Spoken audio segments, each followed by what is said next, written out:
Hey, quoi de neuf les refs? Je suis Crabwave, et vous écoutez mon tout premier podcast nommé Crab Parle. Alors, de quoi ça parle? De tout et de rien, mais principalement d'œuvres de fiction que j'affectionne particulièrement. Je peux aussi décider de parler d'animaux, d'histoires, ou encore raconter des anecdotes. Bref, attendez-vous à du lourd.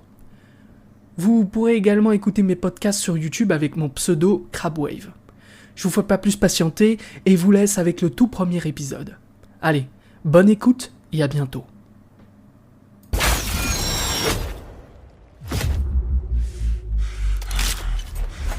I am Apollyon. I bring war.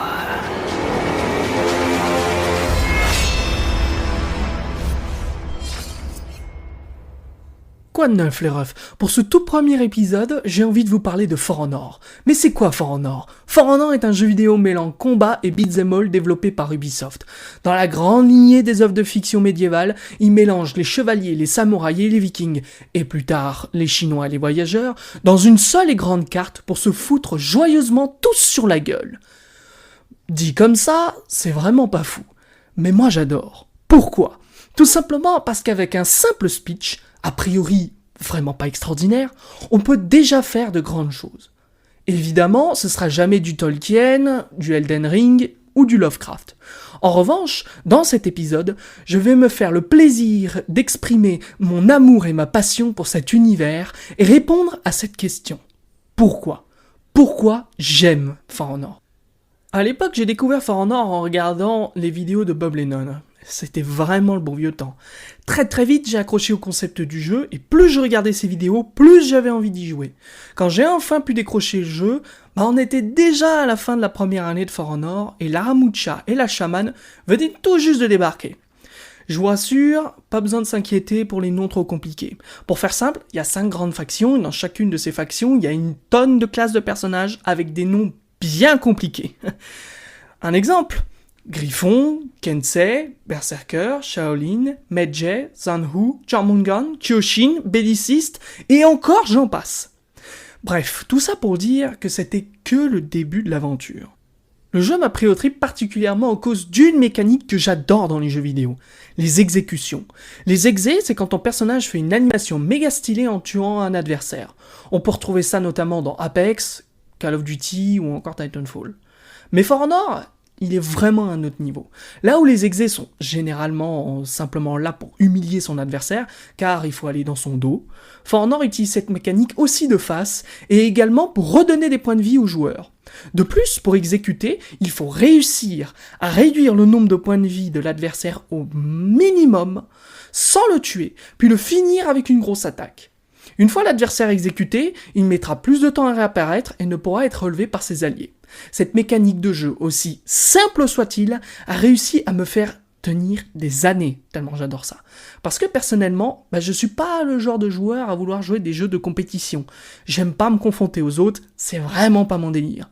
Pourtant, For Honor, qui est un jeu orienté 100% sur la bagarre entre joueurs, il a réussi à me faire rester. Mais, vous vous en doutez, il n'y a pas que les exés qui m'a fait rester. J'adore les univers avec un concept simple. D'ailleurs, prenez la plupart de mes œuvres de fiction préférées et résumez-les. Doom, un mec part en enfer pour tuer Satan avec l'aide de Dieu. God of War, un ancien Spartiate se venge des dieux grecs, puis prend sa retraite. Metro Exodus, un mec cherche à survivre en Russie apocalyptique. Et bien sûr For Honor, des chevaliers, des samouraïs et des vikings se foutent sur la gueule. Bon, j'ai une grosse préférence pour une thématique.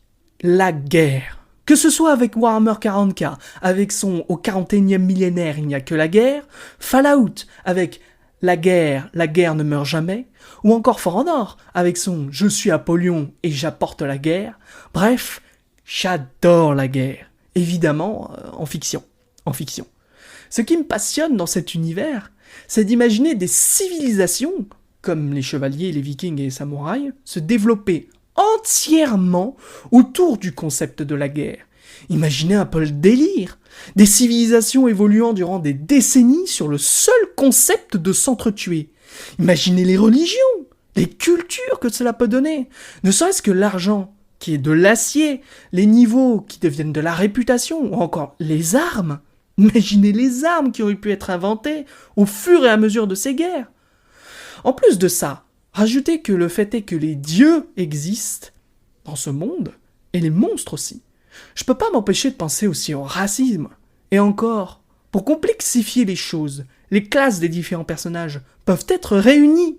Je vous dis depuis le début que c'est les chevaliers contre les vikings, contre les samouraïs, mais en fait c'est faux, hein. Typiquement, dans l'ordre d'Orcos, il y a de tout. Aussi bien des Chinois, des voyageurs, des vikings, des samouraïs que des chevaliers. Et l'ordre d'Orcos, c'est un ordre secret qui essaie de maintenir le maintien de la guerre. Parce que oui, il y a déjà eu la paix, oui.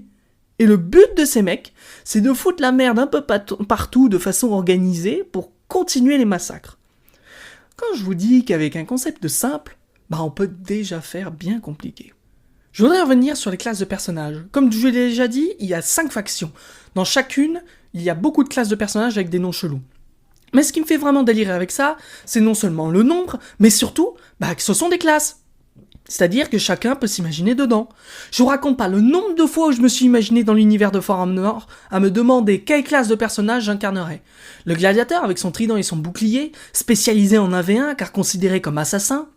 Le centurion avec son glavio et ses poings, performant pour littéralement mettre des mandales à l'ennemi.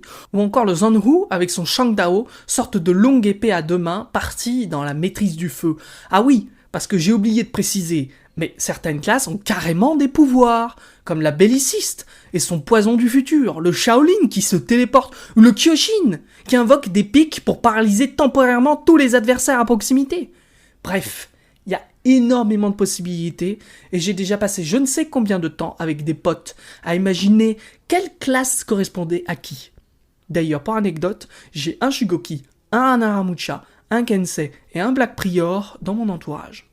Personnellement, dans ma vie privée, j'aime beaucoup pratiquer ce que j'appelle le maniement. Vous allez peut-être trouver ça débile, mais en gros, je m'amuse à prendre toutes sortes de trucs, comme des bâtons, au katana, au couteau papillon, ou encore au sabre laser, et je m'amuse à pratiquer une sorte de tai chi de combat. Étant donc assez autiste pour m'amuser avec des bâtons tout seul, je vous laisse imaginer quand j'ai découvert les exés dans For Honor, ou encore les méthodes de combat de chaque classe. J'avoue être très vite tombé dans la vibe, et bien plus tard, ça donnera même naissance à un mouvement avec mes potes et moi. On s'est tous chacun acheté un sabre laser, et ensemble on s'amuse à faire des sortes de chorégraphies. Des chorégraphies de quoi d'après vous ? Bingo, de For Honor. Alors même que la moitié ont jamais joué au jeu, on s'inspire quand même pour créer des combats et des règles. Comme exemple de règles, on a, dans le jeu, on peut frapper uniquement de 3 côtés. À droite, à gauche et en haut. Ça forme un triangle. On reproduit la même chose. On ne peut attaquer que dans le triangle de coups. Tout ce qui sort du cadre du triangle de coups devient ce que l'on appelle un imbloquable, comme attraper son adversaire ou encore vouloir le planter avec le bout de la lame. Après, je vous rassure, on voit ça plus comme une sorte de passe-temps, comme le airsoft ou le béour. C'est pas un genre de fight club de geek. Tout ça pour dire que ça fait maintenant des années que je joue à ce jeu, et même si en ce moment je me fais défoncer, je continue d'y jouer parce que juste je l'adore. Aussi bien dans son gameplay que dans son histoire, son lore ou encore ses mécaniques. C'est pour ça qu'aujourd'hui je vous en parle, et que plus tard, je vous en parlerai encore.